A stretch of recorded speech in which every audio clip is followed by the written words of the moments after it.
FlightBridge Ed Live and online courses are even better now that they're powered by iSimulate. With Reality 360 providing powerful monitor and ventilator simulations, students don't have to imagine anymore, they can engage. Now, with the brand new CTGI module, students can train with highly advanced and realistic fetal heart rate simulations. Just another example of FlightBridge Ed and iSimulate being your partner in discovery. Check out isimulate.com for more information.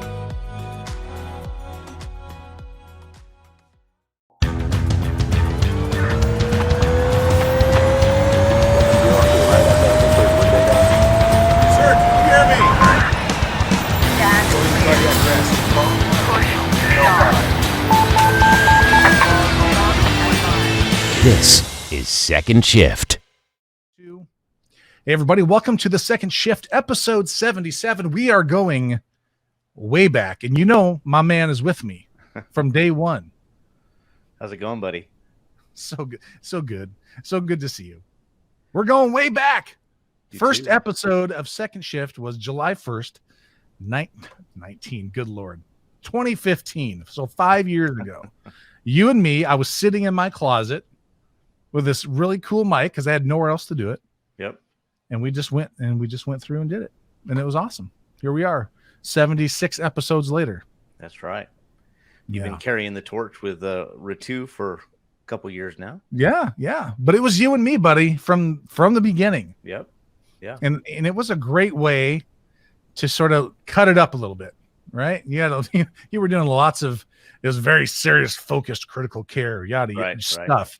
Right. And you need a little creative outlet where you could just sort of let it out. Yeah, which was a little weird for me, obviously. But I think we had a lot of fun in those early days. Had some great guests. Man, one of my favorites, Jason Earl Tater. Oh, Tater. Man. I thought it would be fun to see it was like zero notice, but wouldn't it have been cool if we could have got him on here? Oh, yeah. Just to throw it back a little bit. Oh, man. He was telling a story. That's a good old boy down there. He's from down there. Oh, he is. Yeah. I just talked to him the other day. Yeah. How's he doing? He's doing good. Yeah. In fact, I was looking at we taught a class somewhere. And it came up in my memories on Facebook somewhere, but he was there. He was at our course. It was a few years ago.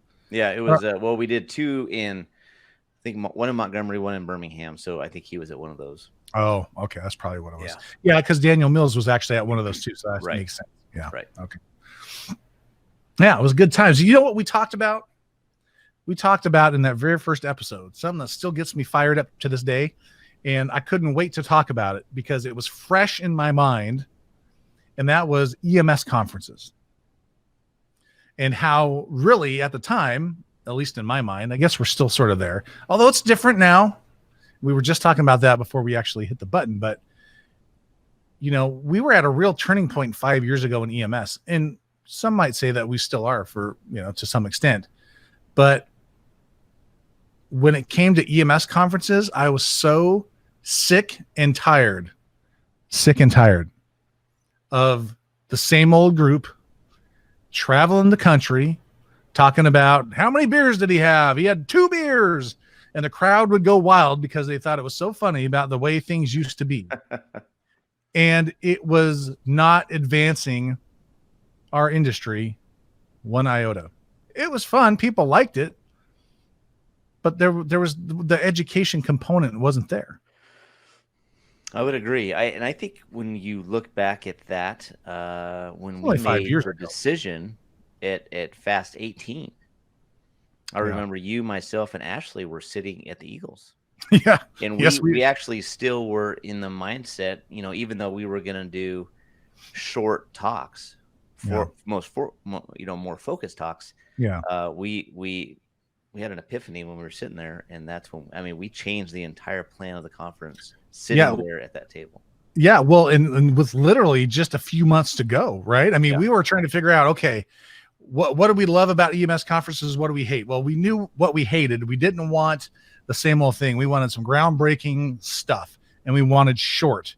And we were inspired, I think, even more. We were pretty set on short, so that was not a question. But when we saw these physicians up there giving these 5-minute, 2-minute, 1-minute, 20-minute, like these little sessions, we're like, okay, we made the right decision. But the biggest thing was maybe we should just do it in the same room. because I don't want to have to miss this speaker to go watch this speaker because I like both those speakers. Right. But prior to that, we had certainly planned on having different rooms for people to go to, right? And we changed that right off the bat. Yeah, and that was an internal turmoil for me because you had heard that, but it's scary to and I'm not saying we set the mark. Obviously, the Eagles had that figured out. It was all in one general session area, but predominantly conferences were not like that. No. Even SMAC in 2015 in Chicago, there were breakouts, right? Yeah. And so you still had to miss speakers that you wanted to hear. And I think that we did really step out, and I think the Eagles conference was very forward thinking in that way, and Yeah. I think it showed me if you can't get your point out, some of those talks were 5 minutes. If you can't get your point out, now sometimes that's a little short, but Exactly. you can't get your point out in 5 minutes. And I remember having a conversation with Alan Wolf, and I said, 20 minutes is all you get. I said, I'll be checking my watch, and you got to speak on LVADs. And he's a very polished speaker. Oh yeah. And he was worried that he wasn't able to. How do I teach LVADs the high points to where they can go out and make correct decisions? Yeah. In 20 minutes. Yeah. And I think it makes the speaker.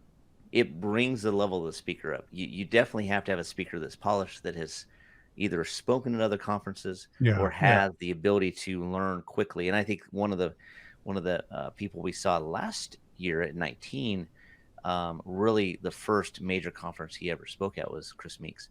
Yeah. And he knocked it out of the park. Right. Yeah. So I think it really challenges the speaker to be very focused, to create the slide deck a specific way, to be very polished. And I think one of the most polished speakers as far as timing, perfection that I've ever seen. Let me guess. Sam Ireland. No question. The guy is amazing. And he really is.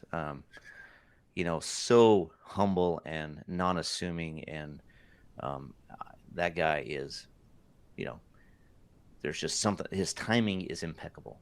Yeah. But if you go back to the original sort of discussion that we were having, even back in 2015, it wasn't so much the venue or the layout, it was the content. Right. And so we could have a great one room general session EMS conference, but if the content and the speakers are crap, doesn't matter. Right. So you really have to balance both those, right? I think for the maybe inexperienced, they might want to fill their slides with more info because there's only so much time, but that's just not how it works. Well, and I, that's something that I think I saw in myself a long time ago. I saw it in Ashley. I think you and I have talked about it. When you have some complex topics that you're talking about, and you want to fill your slide, it's because maybe you don't know the content, right? You're looking for those cues. And so I think it's challenging, especially when you challenge other speakers and you make it a competition to say, hey, why don't you do the entire talk off one picture? Or why don't you all pictures, no words? Stuff like that is cool. It's creative. It challenges you to think innovatively, and it really makes the audience have to focus on you, right? They're not there to read the slides. They're there to listen to something new and something inspiring, something that can change practice. Yeah, exactly. And so speaking of people that are going to have to start doing things a little bit different, there's no football this fall, bro. Dude. I don't know what I think about that. It's emotional for me. And that's not taking anything away from everybody that has passed away from COVID. I think we all have loves, and that's my one love every year, right? Yeah.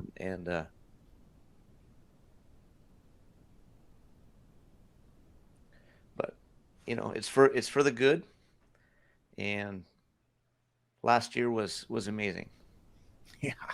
Yeah. And so people maybe that have not seen you on Second Shift or heard you on Second Shift, the Oregon football team has actually become a little personal to you because there's a player on there that I know you love talking about. I was going to make you all emotional, but that you coached when he was a little guy, and you coached him for a few years.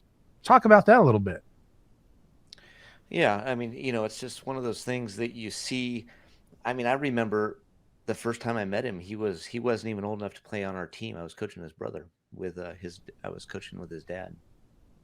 And I just at 6 years old, he was running around and beating these kids 2 and 3 years older than him. And there was just something about him that I told his dad, I said, geez, I mean, if he keeps it up. And then I got to coach him the next 2 years, and he always played younger than he played up. He always played up. Yeah. After that year, he always played up 2 years. Mm-hmm. So he was always 2 years younger, and he dominated. He literally dominated on both sides of the ball. And so tell people who you're talking about. Brady Breeze. Brady Breeze. Yeah. So to see him work hard and go through, you see a lot of kids that are super talented. My daughter Kayla was so talented in basketball, played varsity as a freshman, but you don't see kids always stick with things, right? They don't, right? It takes both humility, it takes hard work, it takes a lot of diligence and absolutely trials and tribulations and wanting to quit and wanting to stay and having great moments and having terrible moments and having somebody beat you out. I mean, just from an ego perspective, could you imagine, right? Like losing your position or being, let's say, a co-starter, and then all of a sudden you're not starting anymore. And then all of a sudden you get your opportunity because of fate, and I think that's the whatever thing. It might Absolutely. be. Yeah. I mean, you have players out there, and you see this in college, obviously, where maybe the margin between two players starting and being the second guy up is a fraction of a percent. I mean, seriously, sometimes it is, that's all it is. Or maybe they're equal and it's just a decision the coach makes, right? They're, and you see this all the time. You see players like, look at Tom Brady, 7th rounder comes in and, and look at, he's going to go down as the greatest quarterback to ever play the game. So you just never know who's behind you. Right. And so, he finally, you saw flashes. You saw flashes as a sophomore. You saw flashes his red shirt. Yeah, and he was a starter on special teams. Absolutely. For as long as I can remember. And he was the guy that was the first one down the field. He was the one guy that's running, if the play's on the left-hand side, he doesn't get to it. He's going to the end zone and finishing the play, right? Like he was that guy every single time. Yeah. Last year, he finally got that opportunity to get on the field, and man, I mean, especially the last half of the season when he started starting, and I mean, was third on the team in tackles and only started the last half of the season. And how did that culminate in the Rose Bowl, which you got to go to? Yeah. I mean, it's unbelievable. Yeah. I mean, amazing game. He ended up being Rose Bowl defensive player of the game. And that's something he'll be able to say his whole life, So, he had a second round draft grade going out of last season after the Rose Bowl, and he chose to go back for his redshirt senior season, which was last year, right? And they have an amazing team. So maybe that we'll get to see him play in the spring. I hope. Yeah, we'll see. A lot of those guys that are going to go into the draft, they may choose not to, and I don't blame them. So it's bittersweet for me. I want to see him drafted high, and I think he will be. And there's a lot of other players, same boat. They're not going to risk getting injured and risk that career. So, and that's something that I share with you. I get to go out for all the home games, and we get to go to these games, and we share a lot of memories and get to have some bro time. Yep. And Ashley comes, and I get to bring different people to share Oregon. It's a big deal. Yeah, it's good stuff. So, well, not this fall. that's just going to screw everything up. Everything's you have a certain rhythm in your life, right? And I think that's kind of what you were alluding to. There's you have times that ebb and flow, and but there are certain things you can count on, right? There's holidays built in, so Christmas is going to be a certain thing, or Thanksgiving, or whatever it may be, and for us, and for a lot of people, you start the summer starts winding down, you get into fall, the temps get a little cooler. The nights are a little bit shorter. Oh, it's so good. And then you've got football. Saturdays are full of football. And we're just not going to have that. Yeah. I mean, we'd be 2 weeks away from coming out, and it's unbelievable. Doesn't even feel like that. No. But, I understand. I understand that it's, we have to do what we have to do. So. Yeah, and there's some smart players out there, right? They understand what's going on, and they're like, look, we're not going to look back. What's done is done. What can we do to sort of get better in the future, whether it's the spring or whenever it may come. I mean, there's nothing we can change about what's going on right now. Forget it. Doesn't do any good to sit there and wallow in our sorrows. Time to move on, right? It's done. So what can we do the best we're going to be come spring? And I like that. So I guess the question is, is there something people that are in EMS can translate that to their career, right? Are there times where things have been great and then all of a sudden they're not? Or did you have that Brady Breeze season where you finally got pulled up and you had an incredible second half of the season? Be curious what your thoughts are. Put them in the comments if you're watching this, or even if you're listening. Shoot us a text or an email or tweet. I'd love that. To reflect on this entire year, I mean, I think you hit it on the head. Is I'm very programmed, obviously, with the schedule of Flatbridge Ed and the travel schedule. I plan my travel a year and a half in advance, so I already have games for 2021 next fall in the calendars, and I will schedule our courses and our things around that. And that's just something that's important for me, right? Once September 1st hits until basically through the holidays. I mean, we're still busy. We still travel a lot, but that is definitely something I do. Yeah. And I look back at March, I was with you teaching Tualatin Valley Fire and Rescue, right? And we taught for 8 days straight. And I came home and I had been gone for 2 weeks because I had come from Colorado, and I had then went to South Dakota, and then I went to you, and then everything stopped. Yeah. And it actually has been good. We have done very well. Flatbridge Ed has. We haven't been hurt by this. I praise God for that. But man, I have been able to rest and spend time with my wife and with our son and with the fatties and do He's not talking about me. He's talking about his dogs. The English Bulldog, fatties. Yeah. And just do normal stuff. Yeah. It really is hard to travel as much as I do. It really is. And last year was a year where I think I flew 270,000 sky miles. That's just ridiculous. That's a lot. Yeah. Yeah. So this year has been, I think there's also blessings in these things. Yeah. I could not agree with you more. Like, there is a lot of bad shit going on, right? I mean, people losing their jobs, businesses closing down forever. Yeah. People being sick, people dying, the political turmoil that's going on, the racial issues that we're having. Like, there's a lot of bad shit going on, but buried within there are those little things that you're talking about. And I think everyone has probably experienced a little bit of that. Yeah. I mean, and so now, we readjust. I've already taken those dates off the calendar. And even though it's super disappointing and it is emotional for me, I also look at that and it's a relief. Yeah. Now I know I don't have to go anywhere.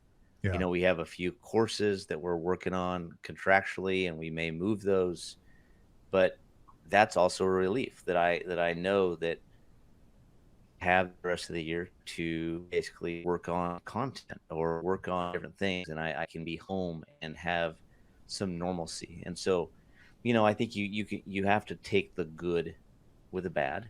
Oh, yeah. And you have to just adapt and and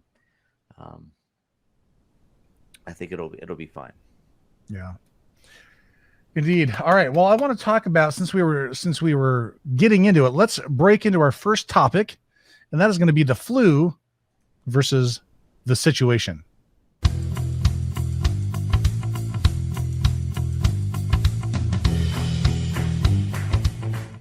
All right, guys, today, August 14th, 2020, JAMA published an article called Influenza in the COVID-19 Area. And really what it's talking about is, we have got COVID-19 people that are going to be starting to flirt around with and commingle with seasonal flu. Seasonal flu season starting ready to ramp up, right? It would be surprising to me if there's already not a seasonal flu. In fact, I think I'm already seeing it really here in my house, actually. So my son, Caleb, who's 22 years old, had all the signs and symptoms, and we're thinking, oh, this is fucking awesome. I'll bleep that out. But it turns out he had a negative COVID test, and now he's got an ear infection. He's got some other stuff going on. So there's a lot of people that are just going to be showing the same signs and symptoms as people walking around with the seasonal flu. So this article that JAMA did was actually really good. And really what it's describing is comparison of the COVID-19 patients with seasonal flu, right? And how people transmit the disease, the process of their disease, the way they present to their physicians, their healthcare provider, whoever it may be. And so it was a pretty interesting little thing. And really what I'm referring to is the thing that you're seeing on the screen here. So this is table 2, and we'll put a link to this in the show notes. But it really is just a simple comparison of things like route of transmission, the dynamics of being infectious, risk for severe disease, the pediatric case rates with both of those, things like clinical diagnosis, and whether or not there is a antiviral or vaccine ready for these things. And clearly, if you know anything about the flu, you know a lot about how the stuff is transmitted, right? So primary route of transmission for the seasonal flu is going to be droplet, right? But for COVID-19, they think it's droplet, but there could be some other things, right? So fecal oral route, not as important or probably as possible to transmit it that way, but can be transmitted multiple ways. Overall infectivity. So it's, pretty obvious if you look at the daily case rate for COVID-19 that it's very infectious. It doesn't seem very fatal, but it's very infectious. In fact, it's way more infectious than just the regular flu. So there's that difference there. But here's where I think the key is, Eric, and I want your thoughts on this. And this is how it comes down to history taking and the way people present. So an interesting part in this paper is if you read it, it talks about one very defining thing, and that is people with the seasonal flu. They're not super contagious before they start showing symptoms, which is a bit different than COVID-19 or coronavirus. And this was it for me right here, is when they were talking about this. The first 5 to 7 days for a flu patient are generally the absolute worst. And if you've ever had the flu, you know what I'm talking about. It is not good times. It's coming out both ends. You've got fever, chills, you're sweating, you're freezing, you're hot. You got diarrhea, you might have some nausea, and there's some real action going on. You feel like you got hit by a bus, and that's all super early in the disease. And you get better over time, right? Maybe you're qualified to get some Tamiflu. Maybe you had your flu vaccine, maybe you didn't. But those early days of this illness is really what's going to be the worst for you. But if you contrast that with coronavirus, or COVID-19, you don't even know you've got it for a couple of weeks, right? And meanwhile, you're shedding that virus to other people. And then when you do get it, it could be as simple as your only sign and symptom. Maybe you lost your taste. Maybe you lost your smell. And that could be it.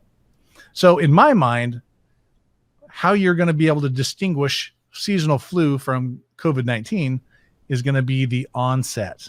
How did it come on? Did it come on overnight? Not likely to be COVID-19, right? Really severe early on, unlikely to be COVID-19. More than less likely, it's going to be the flu. And the thing is, we can test for both of these now, right? You can test for flu. That's pretty common. You can test for coronavirus. Believe me, here's the picture of me getting my test. It's not pleasant. Don't recommend it to anybody. But what are your thoughts on this, man? No, a lot of that stuff is very interesting. I think the first thing I would say is there has been a lot of evidence that there are a lot of people that have had a negative COVID test, and so That were actually positive. Caleb, and they were actually positive. Yeah. Where then after a couple weeks they were tested again or tested for the antibodies, and they were positives. I think they overlap so much from the provider standpoint.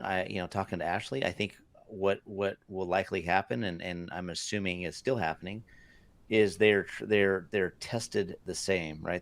They're swab for strep, they're tested for flu, right? If those are negative, that's how it initially was, and then they were tested for COVID. Yeah. I think, like you said, it says the median incubation time for COVID is 5 days. The other one is 2. I think you do much better when it's a short median time, right? You can control that more. Yeah. And so that, I think, is the fear. In the end, I honestly think that the symptoms and the presentation they're so similar. Yeah. They're probably going to, I guarantee, even if they maybe test negative for COVID, or some areas of the U.S., they may not have COVID testing where you have a result immediately. You're still going to be told to isolate, and so I think from that standpoint, I think you're gonna have a very similar initial presentation. Yeah, I mean it ain't going to be easy, right? It is not going to be easy early on until we get a feel for this, and who knows, what will look like in October. I was just watching a news story, a press conference with the testing czar. I don't know if you had a chance to see or read up anything on that, but they're literally in the process of, they're saying by the end of this month that every nursing home will have point of care testing for COVID-19. Right. 14,000 devices will be out and in the hands of these skilled nursing facilities, residential care facility, whatever it may be. But clearly our first 50 deaths in Oregon were all from nursing homes, right? And that's still predominantly who's dying from this, right? Although I will tell you that in Oregon, our highest rates of infection are the 21 to 29-year-old. Yeah, because they're invincible. They feel like they're invincible, and they're not. Yeah. I mean, some of those are dying too. I think that's the interesting thing, is that you just don't know. You're right. You don't know how you're going to respond to it. You don't know. You just don't know. People, it does seem like minority groups, Hispanics, African Americans, they are much more likely to pass away. I don't know if that's because of previous comorbids that are affecting that. I think that's interesting to look at. But I do think that when you're that age, you don't have a fear in the world, and you definitely don't want to listen to your elders. You don't want to listen to your parents. And they, I was the same way. You were the same way. When we worked together when in the late 90s. I can't even imagine those. I can't even imagine those times. Like right now, in my life, dude, I am so, and a lot of this rubs off on my daughter, unfortunately, like in a negative way, but I am so reserved and not driven by fear. Maybe it is some of that, but like You're a worrier. Well, yeah. But that's what I'm trying to figure out. What I'm trying to say is, like, it's when you're dealing with, and I think EMS providers are a little bit different with our kids. Maybe I'm the only one that's like this, so you can tell me. But I don't know if you're a good view. So people that are listening or watching, you tell me down in the comments, or send me a tweet. But I feel like I am so, like, if my daughter wants to go do something, perfect example. She's been a big fan of going on the river lately, going tubing on the river. And in my mind, do you know what I know about people that go tubing on the river? Tell me. Well, who are the people we interact with as EMS providers that went tubing on the river? They're dead. They're drowned. their head injured. They dove into the water. Well, the first thing you said when you said that is, I hope she's wearing a life jacket. Well, that's what I'm saying, Yeah. right? Is like, so that's my experience with tubing or going on long drives or driving at night or doing whatever. So I'm a constant worrier. And so I bring these things up like, you better wear a life jacket. You got to do this. Have you thought about that? And she's 17 and she's like, I just want to go have fun with my friends. Yeah. You know what I'm saying? I was the same way, dude. I definitely was the same way, to the point where I would show them videos of people being ejected from cars. And I would show them if there was a gore pic on one of my lectures, I would make them look at it. I would explain, or I would make something up to relate that to what they were doing. Because I have the same thing. I don't know, ultimately at the end of the day, they're going to do what they're going to do. That's the scary part. I think that's the fear. Yeah. Funny. Good times. All right, let's jump on to our second topic of the night.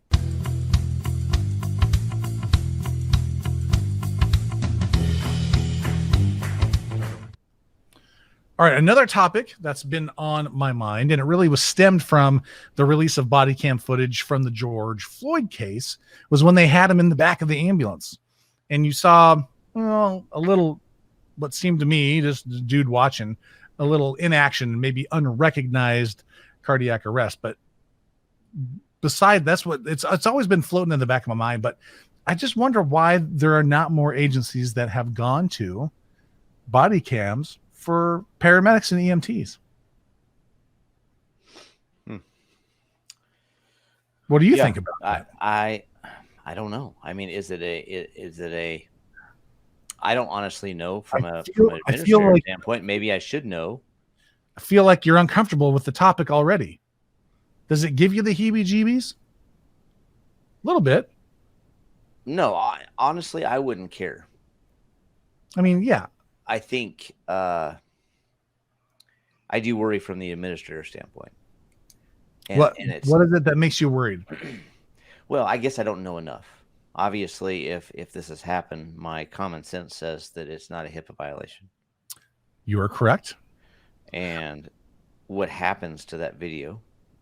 Is it uploaded anywhere, or does it recycle? Like, I don't know how that works. Yeah, sure. Well, and I think that is the crux of the matter. You're absolutely right. HIPAA is not an issue at all with body cams. It's not. Depending on exactly what you said, what do you do with the videos? And so Stephen Worth, who's a well-known EMS attorney out there who writes articles for EMS World and GEMS and all these different people, did a great article back in actually 2015 about body cameras in EMS. And really, it's not a HIPAA violation. It is potentially something, depending on your state's rules, you may have to tell them that they are being recorded. Like in the state of Oregon, I think you can audio or you can video, in the state of Oregon, you can video record somebody without their consent, but you may not be able to record their audio without their consent. So it'd be a matter of having to let people know that, hey, we've got video and audio going for our safety here. Can you tell me what's going on today? That kind of thing, right? So the video, not to interrupt you, the video is that based on public domain, or is that at any setting? I think it's in any setting, as far as I know. I mean, I'm not the legal guy here. Obviously, standard privacy areas. Yeah, of course. You can't go into a bathroom and start recording. Right. But the idea is, and they mentioned this in the article, there's a few caveats, right? One, obviously, believe it or not, is it cannot be available for that provider to review. So you can't go back and refer to it and say, what drug did I give at this time? So in order to build trust with the public and even amongst each other as providers, those recordings are not available to you as a provider. So I thought that was interesting, and I kind of agree with that to some extent. I think the other thing is kind of what you mentioned, and that is what happens with these recordings. Do they live forever somewhere? Do they fall off after a certain amount of time? And it seems like, according to the article, that should live in the realm of weeks, not months, before they fall off, right? If there's not an issue brought up right away, then those things just go away. And as long as those recordings are made available to the patient, just like their chart would be available to the patient or whatever else, and there's a means for that to occur, then you're generally speaking probably going to be okay. But where they run into a lot of problems is obviously on the provider side. Providers don't want to have that happen. Yeah. Yeah. I mean, that's it. Yeah. I mean, it comes down to accountability. I don't think anybody likes Big Brother watching. Would you take it as Big Brother watching? No, but I think I would always have that at the back of my mind. I mean, it would probably always be there. Would it change? Well, and this is sort of a loaded question, but it's not even a question. I'm not even going to ask it. It would change your behavior as a provider. There's no question it would. Absolutely. I mean, so from that perspective, yeah. I mean, I think, if you have the best providers in the back, there are little things that can always be improved on. Let's just say that. And so I think those will probably become more of a thought to that provider, I would think. And I think you would always be watching everything you say, everything you do. It would probably translate to, better interaction with your patients, with families, with even those difficult patients you get frustrated with. I think it would probably translate that. So, I mean, from that perspective, I think it would be a positive. Yeah. I think in most places, when they started putting drive cams in ambulances, I think people have the same thoughts, right? Oh God, they're going to fire me based on what I do. Well, if you're an idiot, they might. But I think what has been proven over and over again, and it's even the same with body cams, is that these prove your innocence more than they prove your guilt about something. And it's been shown over and over and over, whether it is with a patient like you described, whether it's an intersection collision, whether it's whatever it may be, rude behavior, whatever, it exonerates more people than actually get in trouble with it. So, I mean, Seattle has been recording from their life pack for 10 years, probably at least, the audio for every time that monitor is turned on. It records the audio, and it's primarily for cardiac arrest CQI, right? And you get a completely different feel for how the call went, and you can actually have some contextual thought when you hear the call along with, let's say, that monitor recording, meaning the actual the cardiac arrest file that you would get out of the monitor, the data piece. When you've got that and you sync up the audio to how things went, you get a really good idea of how that call went and where you can improve. And I love that. Oh my God, I love that so much. But people freak out. And I'm sure they freaked out in Seattle too.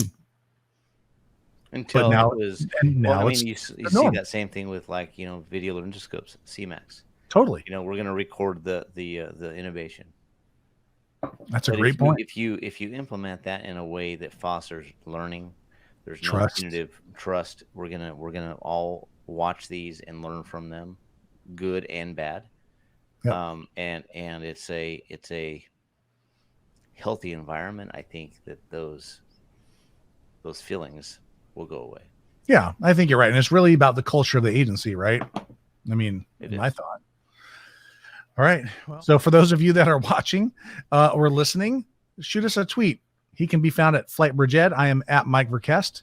Let us know. Do you have body cams? Do you use them? Do you like them? What do you think? Would you be comfortable with that? I'd love to hear your thoughts on that. All right, let's move on to the next one.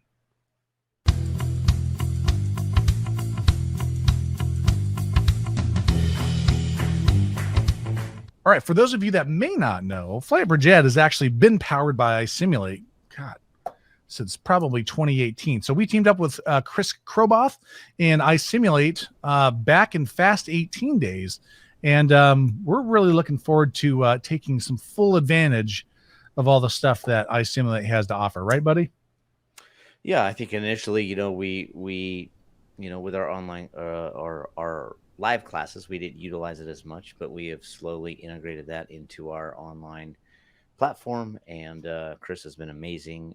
And so, we can't say enough about iSimulate, the software, their ability to replicate the real thing and bring a piece of equipment essentially that would cost thousands of dollars in a very unique, forward-thinking way to where you can access it via an iPad, which is truly amazing. Yeah, I mean, we started using sort of the first gen kind of ventilator sims and the vent courses a while back, and things have just gotten a ton better. They've got the Zoll on there now. They've got Revell. There's tons of stuff. Reality 360. I use that at my real job at Clackamas Fire, and it is great for a couple reasons why. One of them is in our system we have both the Zoll X Series and the LifePak 15. And from an equipment familiarity standpoint, it is amazing to be able to bring up the LifePak 15 for all intents and purposes and show our crews the basics on how to operate a monitor from another agency. Now, just that right there, the value in that from a patient safety standpoint is huge, right? Because I can tell you that over the years, there have been multiple issues where if we maybe had a better understanding of another piece of equipment from another agency, we could have actually prevented a couple of boo-boos from occurring, right? And so I just think from that aspect, it's going to be amazing. Now, back to FlightBridge Ed, you talk about the way that we're integrating this into our cardiology lectures, the way we're going to be introducing the CTGI, which is a brand new fetal heart rate and TOCO monitoring platform. Unbelievable. I'm so excited about that. What a better way to learn than from static strips, which are fine. But when you get a real live active strip going, and they can see late decels occurring in real time or early decels or whatever it may be, like that's kicking stuff up a notch. So we are super excited to start integrating this more into our stuff. And I'm really looking forward to it. Oh yeah. Amazing stuff. Yeah. Very excited about the partnership. They've been amazing. It's 2 years of good stuff. And we are really looking forward to going to the next level. Yeah. All right. Speaking of the next level, FlightBridge Ed and EMS World have officially teamed up, and this is actually old news for those of you that probably been hanging around a while. You know that, but we are super excited about the virtual EMS World 2020 this year. And Eric, talk a little bit about what we're going to be doing for EMS World this year. Well, obviously with COVID-19, they went to a virtual platform, and actually the owner of EMS World, HMP, have moved all of their conferences. They own about 50 conferences around the world. They've moved all their conferences up through the first quarter of 2021 to virtual. And so we had to, make some changes, and we are the critical care track sponsor and really the creator of this next 3 years. We did a 3-year contract with them. And, they co-brand FAST, and they're our media partner for FAST. So, a great partnership. But,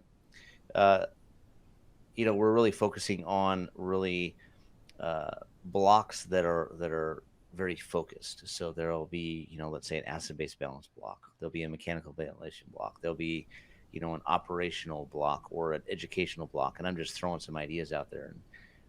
And so within that block, there'll be 2 speakers. So it's going to be very focused.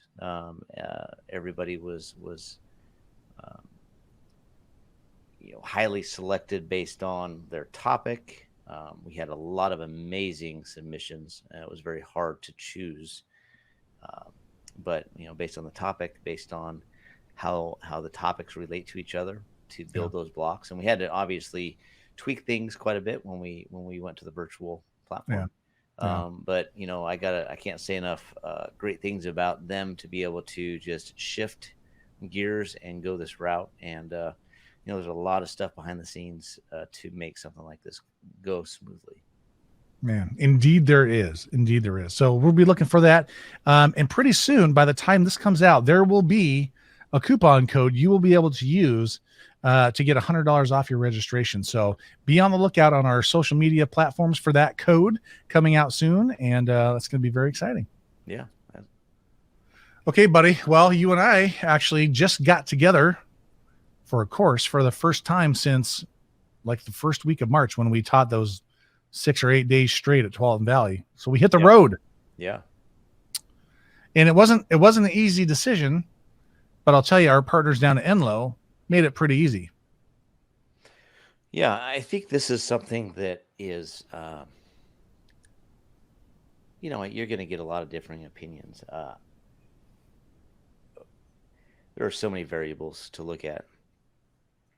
I think there are a lot of variables on the business side. A lot of our courses, uh, not all, but I would say 75% of our courses are contracted courses. Yeah. So we have a written binding contract with these courses. So even though we can definitely say, hey, let's postpone this, let's move it forward. Which we've done a ton of. Yeah. Let's, given the option we have, obviously they're very robust online university, where we have transitioned to like 4 or 5 contracts to that. And they've been very happy to do that. It still comes down to, what does the state guidelines say? What's the transmission rate? How is that state handling things? Or how's What's that the county? hospital or the agency handling? What's their thought process on it? How Yeah. big is the class? How big is the attendance? I mean, there are so many variables, and we have really, really calculated and made calculated decisions based on all those things. We had a lot of talks with this last class multiple times. I was talking to her right up to about a week before, just to confirm, and we had no problems moving it or changing the dates. Changed 2 of them today. 2 classes in September were moved to 2021 because of that exact thing. And so we have no problems doing that. I think that it comes down to, can we do it safely? Ultimately, it comes down to, we are putting ourselves in a situation where we have to make sure we social distance. We have to make sure we're abiding by wearing masks, which we did. We made sure that we limited the class to a certain size. We had 30 people in a classroom that held 145 people. It was 267 occupancy. Oh, was it? Oh, yes. Well, it had 2 numbers there. So it did. It was a massive classroom. So it was. We really made sure that there were safety parameters in place. The hospital had a mask requirement, and so I think from that standpoint, you have to look at every situation from a unique standpoint. You got to make a decision based on all variables. And, I think most often than not, we have chose to postpone the course. Yeah. And, I think we have one other course that likely may take place based on my correspondence with them. But that may change also. You never know what's going to happen. Yeah, I mean, there's a ton that goes into it, like you said, right? There's local issues, there's county issues, there's facility issues that we're going to, and there's also requirements that we have, right? What is your COVID safety plan? Right. So, we're asking them to provide us, what is your plan for this event to go off safely, right? And whether it's having hand sanitizer at all the desks, mask requirements, small group of people in a giant room, whatever it may be.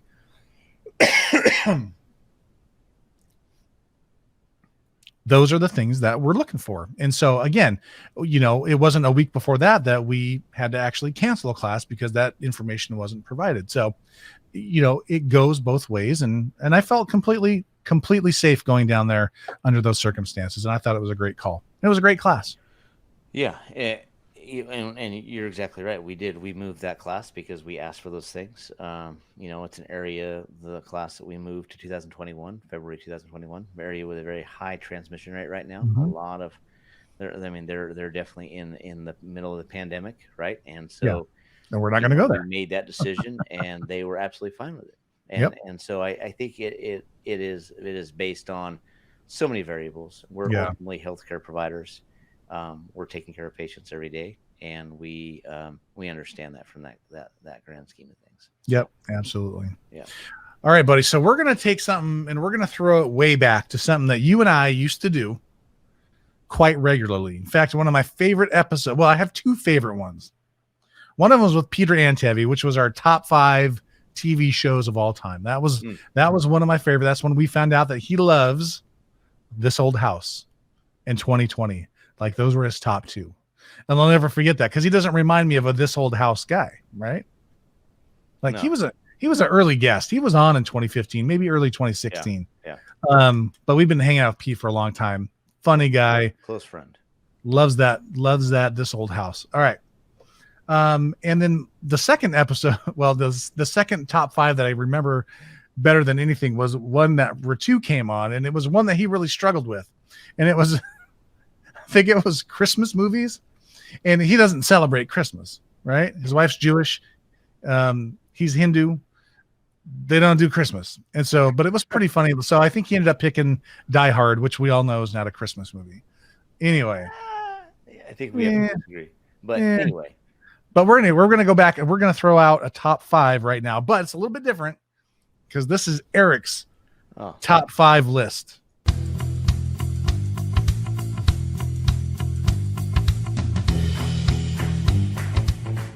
Okay, so this is a top 5. This is something we talked about in the early days.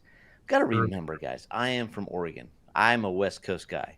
I have been here now 12 years. Interesting, when we were in California, there were a few people that could hear.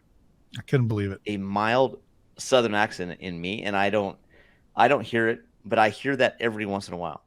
Yeah, so if you're listening to him, tell me if you hear that. Put it in the comments, because I don't hear it. I don't hear it. But I will hear that every once in a while. And I started realizing that I was in a different world when I moved out here in 2008. Little things. And then I met my wife, and little things have happened over the years. And then I meet more people and I make more friends. And let me tell you, there's a different language here. And every day it seems like I am learning a new word or a new saying, or they will say something and I will give them a look like I have no clue what they're saying. So this is my top 5. This is my top 5. Yeah. And I probably have the best relationship and bantering back and forth regarding this with my sister-in-law, Krista. Okay. So that's Joe's wife. Yep. My wife's sister. And we will oftentimes at dinner go back and forth on these different things. So these are either words or sayings that drive me nuts, that either I can't find in the dictionary, right? Because I'm pretty black and white. Or yes, you are. I've never heard, or will confuse me, or just flat out doesn't even make any sense to me. So these are my top 5. All right, let's go first with number 5. Number 5, this is something that I heard from a crew member that I manage. Her name is Kristen Key, and I was talking to her about a run that she had, and it was a CQI thing. And she walked in my office and she said, "Are you going to crawl my hind end?" Crawl in your hind end. Crawl my hind end. Crawl my hind end. Yeah. Okay. And I was completely taken back. I didn't know what she meant. And that is a specific saying in a certain part of South Central Kentucky that is called Temple Hill, that area. And she, it's basically chew my ass is what that means, right? Chew my ass. Say chew my ass, right? So you'd rather just have her say chew my ass rather than saying crawl my hind end. Are you sure she's not saying crawl in my hind end? Crawl my hind end. Okay. Because like crawl in my hind end, I could sort of not crawl in, it's crawl my hind end. Okay. Yeah, that's weird. And that just doesn't sound right to me. That doesn't sound right to me. I agree. Okay. All right. Give me number 4. Number 4. I've talked about this before as well, and I will say that this was a very funny situation. When I first moved to Tennessee, I walked into a grocery store, and there was a Down syndrome girl with her mom, and she ran to what we know, you and I, as shopping carts. Yeah, shopping cart. And she grabbed it, and she says, "Mommy, can I get the buggy?" The buggy. I had never heard that before. Shopping buggy? I'm from the West Coast. I had never heard that before, ever. Do they call it a shopping buggy, or is it just a buggy? No, it's a buggy. It's just a buggy. Yeah. And so I think of a buggy as a like horse-drawn. Horse and buggy, right? Yeah. We're in a very big Amish community, so I see horse and buggy carriages, all the buggies, right, all the time. All the time. So I thought that was more of and I'm saying this in the nicest way possible, that this was a manifestation of her mental disability, right? And that was it. And I thought, well, that was sweet, right? Well, then I meet my wife, and we're going to a grocery store, and she tells me, she says, "Hey, go grab that buggy." And literally had an out of body experience. I could not believe that she said that. I had never heard it after that. I hadn't heard anybody say that. And we just had it back and forth. I'm like, what are you talking about? A buggy? Yes, that's a shopping cart. And so she knows it drives me nuts. She will consistently, when we go to the grocery store, tell me to get the buggy. Right. And she does it just to poke fun. And so that is the standard word here for a shopping cart, is a buggy. You don't say shopping cart. I wonder if that is anywhere else other than in the South. I don't know. Leave it in the comments. I mean, it's certainly not a West Coast thing by any means. No, very foreign to me. Like I can't even say it. It's not right. So you have not adapted to that? No, I refuse to. I'm going to be an outlier. At this point, I try to be the outlier. Okay, so you're being spiteful now. Absolutely. Okay. Just for fun. Just for fight. Just for fun. Yeah. That's good. Yeah. All right, give us number 3. So we've got crawl my ass, and we've got my hind end. Crawl my hind end. See, I can't even get it right. We got to give Christian her due. Okay, all right. Crawl my hind end. Yep. We got buggy. What's number 3? Number 3, I'm going to do 2 of them because I really couldn't identify or couldn't split it. No, too close. No, these are both drive me nuts. Okay. So I learned this from my wife as well. My sister-in-law says this. So if you taste something that has, we would say tangy, TANGY. Yeah, tangy. It's tangy. Yeah, like tang. Like it's a little sour. It's a little sour. Tangy. Yeah. They don't know what that word is here. They say it's got a wang to it. Oh, a wang? A wang, like a wanger. WANG? So my wife will say a wang, and I'm like, are you talking about my wanger? Right? I'm I tease her, but that's what they say is sour. Now, if you look that up, there's nothing that refers. We finally found it in a urban dictionary. Oh. Or an urban, but we really had to search, my sister-in-law and I, because she was dead set that it was a true word. And she's a school teacher by the way. She ain't no dumb. I'm going to tell her to listen to this. Right? She should. Krista Middleton, by the way. That'll give us eight views instead of 7. That's right. Good. That's right. All right. So a wang. A wang. And again, is this only the South? Where do you? I don't know. And everybody knows I love it here. Like I'm not going anywhere. Yeah, these are just observations. This is just I am from a different area, right? And it's just fascinating to me, the things that you learn. Okay. All right. So we've got crawl my hind end. We've got buggies. We've got wang. What is 3B? Oh, this is a good one. This one right here, I remember sitting at Medical Center EMS at a table, and one of the other paramedics and EMTs were talking, and they were talking about a raised bump on their arm. Like a bite? Like a welt. WELT. Welt. Yeah, they got a welt on it. They got a welt. Now, if you look up the word welt, it will say a raised bump. Right? Okay. But they don't call it a welt. No. And I attribute this, based on my common sense, as the accent, right? That everybody has here. Yeah. Is a lot of times they don't pronunciate the syllables. Right? Okay. And so they call it a whelp. With a P. With a P. A whelp. A whelp. Now when I hear whelp, I think, okay. Yeah. Like right. you relegated it to whatever. Well, okay. Right. So that was very funny to me. I remember dying laughing when I heard. Is there a drop down in ESO for a whelp? No. It's a fake news. It's not even real world. But it's not a real name. That my wife, when she was at work, she had a triage note from a triage nurse that said the patient has whelps. Whelps all over the place. Yes. That's She just not made real. it a point to take a picture of that writing and send it to me, just to validate Just to that prove. it truly is a thing.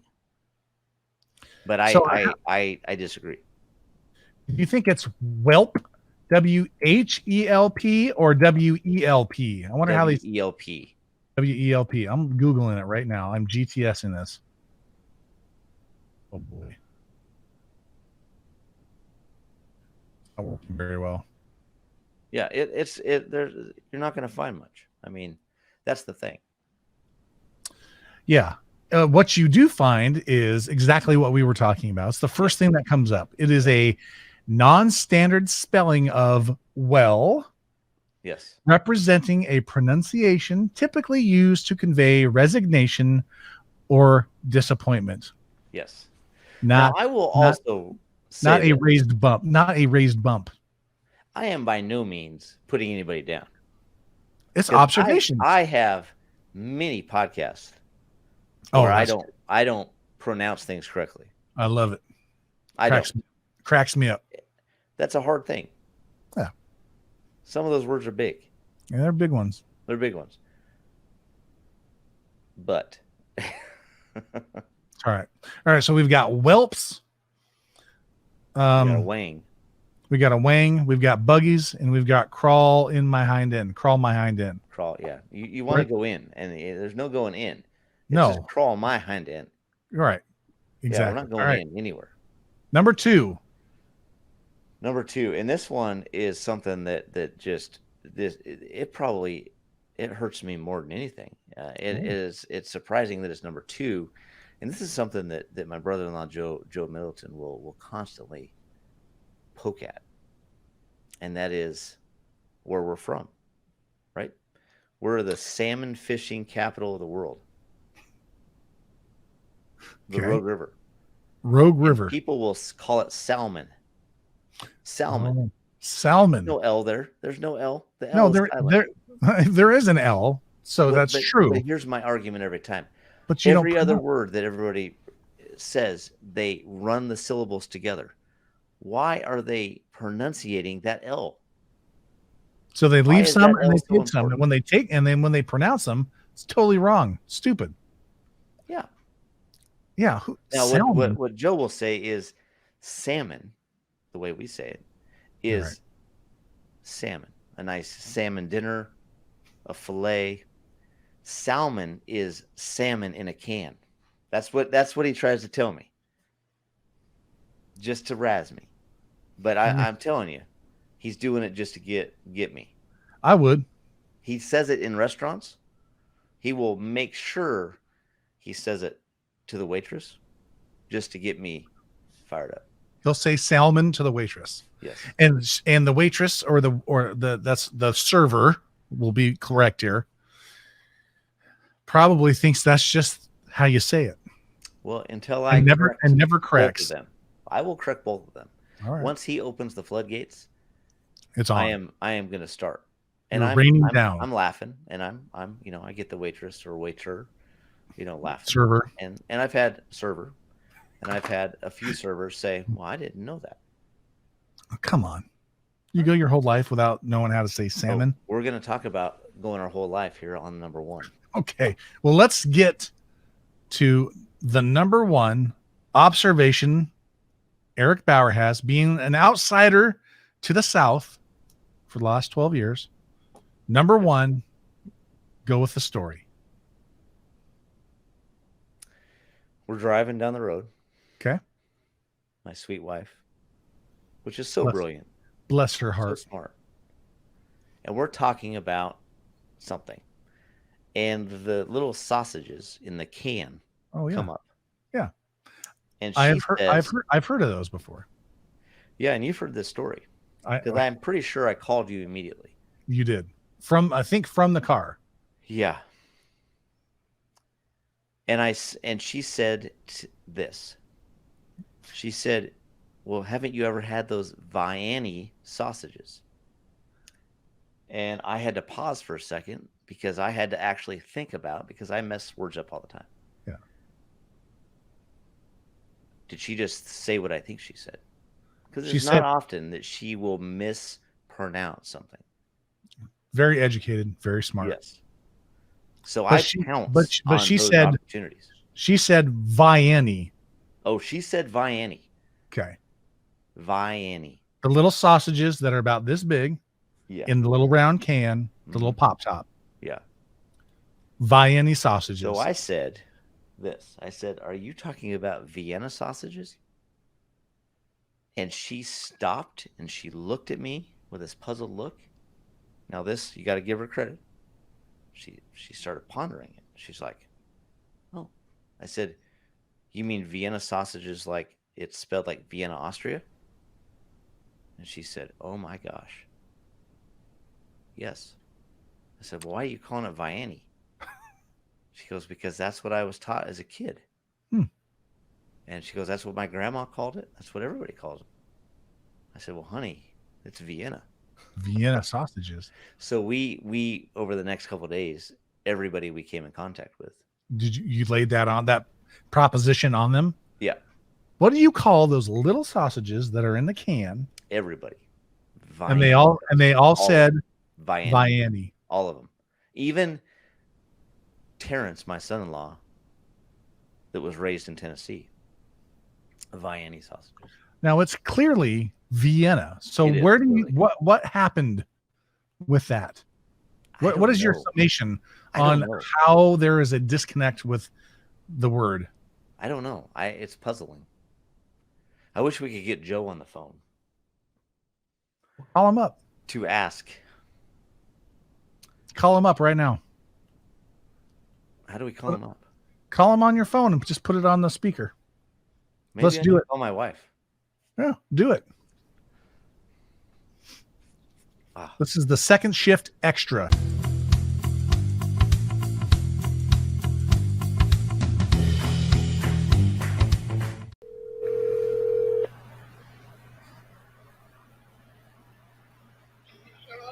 Hello. Well, hey, Ashley Bauer, Mike Verkest, and Eric Bauer live on the Second Shift. How are you today? How was your day?